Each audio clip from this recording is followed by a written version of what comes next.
केंद्रीय सरकारी कर्मचारियों के वेतन और उनकी पेंशन में संशोधन की तैयारियां चल रही हैं।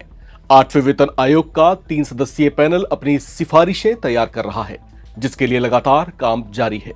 ऐसे में देश के 35 लाख केंद्रीय कर्मचारी और 67 लाख से ज्यादा पेंशन धारकों में वेतन और पेंशन में बढ़ोतरी होने की उत्सुकता बनी हुई है। यह तय होगा फिटमेंट फैक्टर से।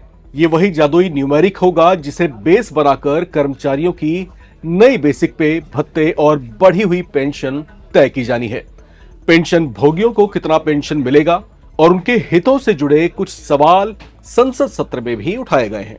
सपा सांसद आनंद भदौरिया ने संसद में सवाल किया कि क्या वित्त विधेयक 2025 ने केंद्र सरकार को पेंशन भोगियों के बीच उनकी सेवानिवृत्ति की तिथि के आधार पर भेद करने और स्वीकृत सिफारिशों से उत्पन्न पेंशन के बीच भेद करने का अधिकार दिया है? अगर हां, तो क्या केंद्र वेतन आयोग के स्वीकृत सिफारिशों के आधार पर पेंशन भोगियों के बीच भेद किया जा सकता है? यदि हां, तो इसके विवरण क्या है और अगर नहीं, तो इसके क्या कारण हो सकते हैं? सपा सांसद आनंद भदौरिया के इस सवाल का जवाब देते हुए केंद्रीय वित्त राज्य मंत्री पंकज चौधरी ने कहा कि केंद्र सरकार के कर्मचारियों की पेंशन मुख्य रूप से सेंट्रल सिविल सर्विसेज पेंशन नियम 2021, central civil services extraordinary pension नियम 2023 और समय समय पर जारी किए गए अन्य संबंधित निर्देशों द्वारा नियंत्रित होते हैं। उन्होंने बताया कि पेंशन में संशोधन केंद्र द्वारा जारी सामान्य आदेशों के माध्यम से लागू किए जाते हैं और मुख्य रूप से पे कमीशन की सिफारिशों को स्वीकार किए जाने के बाद उन्हें लागू करने के लिए ऐसे बदलाव फाइनेंस बिल 2025 से अपने आप नहीं होते हैं। सपा सांसद आनंद भदौरिया ने फिर दूसरा सवाल किया कि क्या 31 दिसंबर 2025 को या उसके पहले सेवानिवृत्त हुए केंद्र सरकार के पेंशन भोगी 8वें केंद्रीय वेतन आयोग के तहत उनकी पेंशन के संशोधन के लिए कवर किए जाने की संभावना में है? अगर हां, तो इसके विवरण क्या हैं और अगर नहीं, तो इसके क्या कारण हो सकते हैं? और क्या 8वां केंद्रीय वेतन आयोग नियमित आधार पर कार्य करना शुरू कर चुका है और अगर हां, तो इसके विवरण क्या हैं और अगर देरी होती है तो इसकी क्या वजहें हो सकती हैं? सपा सांसद आनंद भदौरिया के इस सवाल का जवाब देते हुए केंद्रीय वित्त राज्य मंत्री पंकज चौधरी ने कहा कि सेंट्रल पे कमीशन विशेषज्ञ निकाय होने के नाते सरकारी कर्मचारियों की अलग अलग श्रेणियों के लिए अलग अलग वेतनमान, भत्ते और पेंशन की सिफारिश करती है।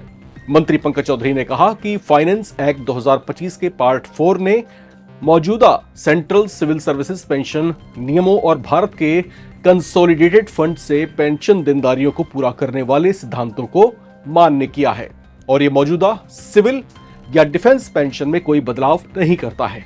31 दिसंबर से पहले रिटायर हुए कर्मचारियों को 8वें वेतन आयोग के तहत रिवाइज्ड पेंशन मिलेगी या नहीं, इस सवाल के जवाब में केंद्रीय वित्त राज्य मंत्री पंकज चौधरी ने कहा कि पेंशन में बदलाव वैधानिक नियमों के मुताबिक और पे कमीशन की सिफारिशों को स्वीकार करने के बाद जारी किए गए सामान्य आदेशों के जरिए होते हैं। इसके अलावा संसद को जवाब देते हुए पंकज चौधरी ने यह भी कहा कि जनवरी 2025 में 8वें वेतन आयोग के ऐलान के बाद सरकार ने 3 नवंबर 2025 को इसका गठन कर दिया था।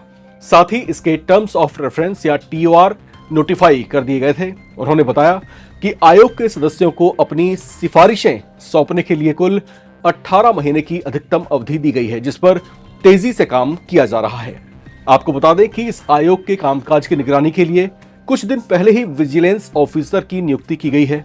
साथ ही इस प्रक्रिया को ज्यादा समावेशी बनाने के मकसद से सरकारी कर्मचारी समेत आम लोगों की राय और सुझाव भी मांगे गए हैं। अब इसके लिए बाकायदा 8वें वेतन आयोग ने 8cpc.gov.in नाम से अपनी एक अलग से वेबसाइट भी लॉन्च की है, जिस पर 18 सवालों वाली एक प्रश्नावली है, जिसका जवाब भरकर कोई भी जो है अपने सुझाव सरकार तक भेज सकता है। बहरहाल जो 8वां वेतन आयोग है उसको लागू होने और उसका फायदा जो है कर्मचारियों की जेबों तक पहुंचने में अभी थोड़ा सा समय लग सकता है, क्योंकि जो 18 महीने की अवधि दी गई है उसमें से तकरीबन 4 साढ़े 4 महीने का वक्त अभी गुजरा है, लेकिन जो 18 महीने की अवधि है वो अधिकतम अवधि है। यानी ये कोई कंपल्शन नहीं है कि 18 महीने को पूरा यूटिलाइज ही किया जाएगा। हो सकता है कि आयोग जिस तेजी से काम कर रहा है उससे पहले ही अपनी सिफारिशें केंद्र सरकार को भेज दे और केंद्र से रिकमेंडेशन के बाद और उस पर चिंतन मंथन के बाद जो है जल्दी ही उस पर कामकाज शुरू हो जाए। लेकिन कमोबेश ये अनुमान है कि 2027 से ही इसका लाभ कर्मचारियों के पॉकेट्स तक पहुंचना शुरू हो पाएगा। इसे लेकर के आप क्या कहते हैं या फिर आपके पास अपने क्या सुझाव हैं, वो जो है कमेंट बॉक्स में लिखकर जरूर शेयर करें।